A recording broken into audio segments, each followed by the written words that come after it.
Thank you for coming. My name is Yasmin, and I'm the founder of Hera. When my son was 15 months old, he experienced a development delay.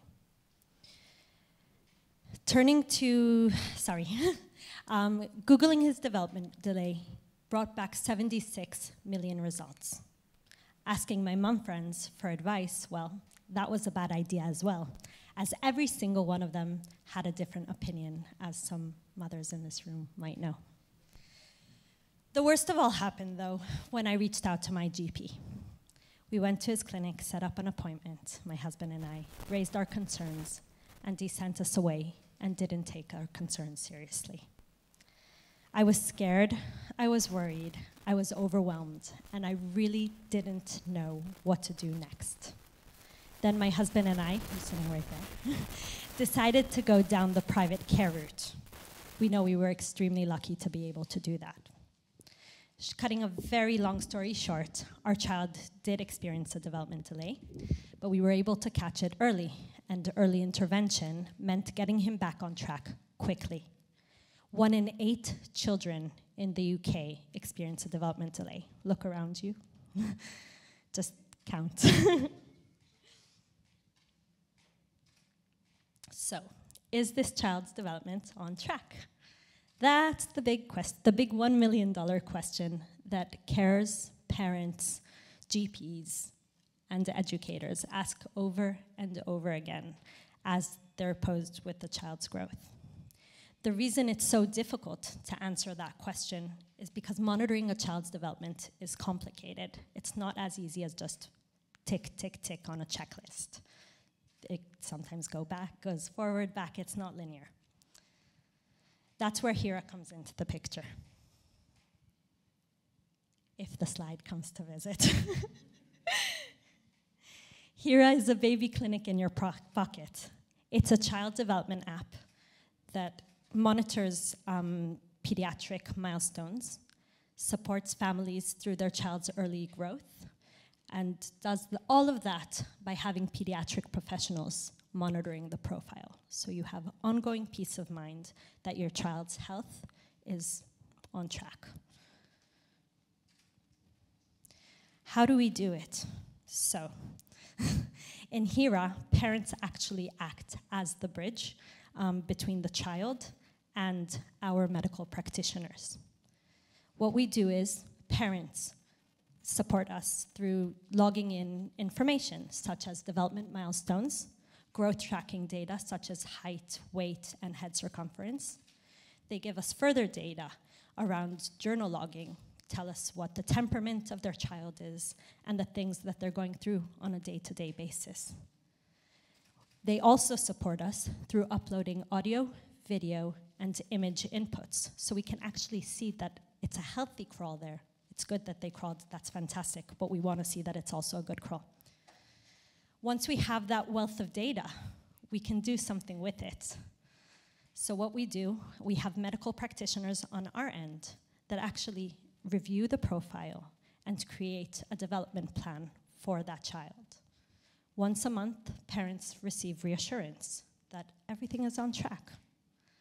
But sometimes things aren't on track, and in that case, we either do 2 things, depending on the delay. The first is, if it's something that needs immediate medical intervention, we'll send them to their GP. But in a lot of cases, we're able to help. And then we create a personal intervention plan with tips and tricks and activities for that child's development on. So, 80% of our brain develops between the ages of 0 to 3, making that time frame the time to catch a child if something's off. It's the best time because that's when both our mental and physical health is determined. So this is a very busy slide, get ready for it. I'm gonna put you on a little imagination game. There's a child named William. He has a very common cognitive development delay, but he goes undiagnosed. What does that actually look like? So, he's 3 years old, he's at nursery, he fights a lot, he's not making good social contact with other children. He's fussy, which sounds like a lot of 3-year-olds so far for any parents in the room.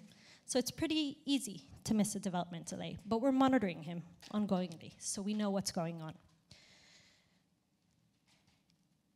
By the age of reception, William is 4.5 months behind his counters developmentally. By the end of primary school, he's almost a year behind his counters. His mom needs to leave her job because she needs to attend to him and with all of the troubles that he brings to the table.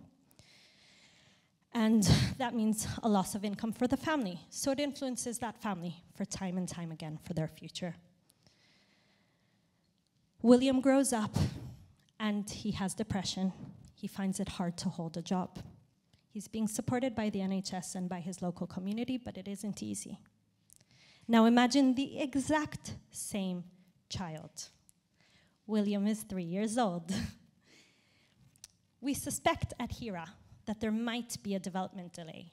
Our pediatric team creates a development report and lists exactly what's going on in his life and reports to his GP to tell him exactly why we think he needs further intervention and to see a medical practitioner for diagnosis. And William then has a perfectly normal and happy life. He's diagnosed 16 weeks after we refer him on, and he does have a development delay, but early intervention meant early help, and early help meant that throughout his school years he was supported. So he's happy.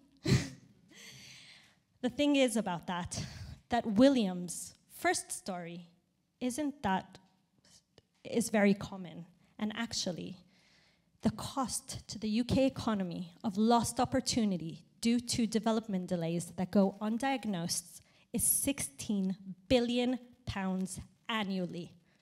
Not over a lifetime, annually. That's what we lose. That's 5 times the amount that we invest in early years for the entire UK. So, our roadmap. I'm really excited to say that in my pocket, there's already a little baby clinic sitting there. We launched our alpha version last week, and we're beginning beta testing in September. We're parents here, and August isn't really a month of work. We hope to get our product ready for the market by January 2023.